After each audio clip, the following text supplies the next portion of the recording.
മുതലപ്പുഴയിൽ പുഴയുടെ മുക്കാൽ ഭാഗം മുറിക്കാൻ തീരുമാനിച്ചു. സംയുക്ത സമരസമിതിയുമായി ഡ്രഡ്ജർ കമ്പനി നടത്തിയ ചർച്ചയിലാണ് പുഴി മുറിക്കാൻ ധാരണയായത്. 3 മീറ്റർ ആഴത്തിലും 13 മീറ്റർ വീതിയിലുമാണ് പുഴി മുറിക്കുന്നത്.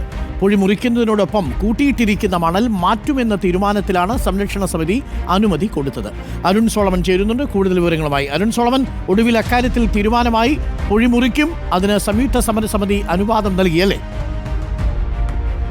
ഒടുവിൽ മുതലപ്പുഴയിൽ പൊഴി മുറിക്കാനുള്ള സർക്കാർ തീരുമാനത്തിന് സംയുക്ത സമരസമിതി കൈകൊടുത്തിരിക്കുകയാണ് എന്നുള്ള വിവരമാണ് ഇപ്പോൾ പുറത്തു വരുന്നത്. ഇന്ന് നിലവിൽ സംയുക്ത സമരസമിതി 2 ചർച്ചകളാണ് നടത്തിയത്. ആദ്യത്തെ ചർച്ചയിൽ ഇതിലൊരു ധാരണ ഉണ്ടായിരുന്നില്ല. രണ്ടാമത്തെ ചർച്ച നിലവിൽ ഇന്ന് പുലർച്ചെ 7:30 തന്നെ കണ്ണൂരിലെ ചന്ദ്രഗിരി ഡ്രഡ്ജർ അവിടെ നിന്നും പുറപ്പെട്ടിരുന്നു. അതിൻ്റെ കരാർ എടുത്തിരിക്കുന്നത് മലയാളി കൂടിയായിട്ടുള്ള രാജേശ്വരി പിള്ളയാണ്.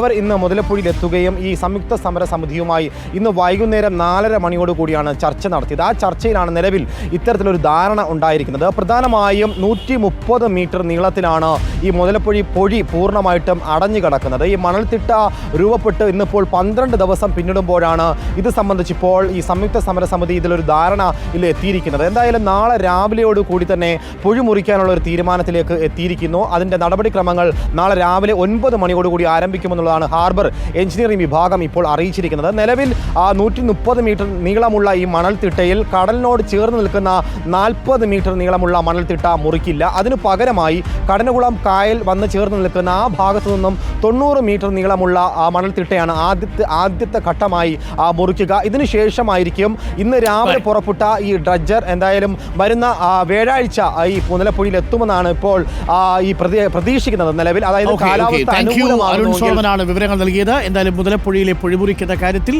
ധാരണയായിരിക്കുന്നു. സർക്കാരിന്റെ ഉപാധി മുന്നോട്ട് വെച്ചിരിക്കുന്നു. ഡ്രഡ്ജർ കമ്പനിയുമായി നടത്തിയ ചർച്ചയിലാണ് സംയുക്ത സമരസമിതി അനുവാദം നൽകിയിരിക്കുന്നത്.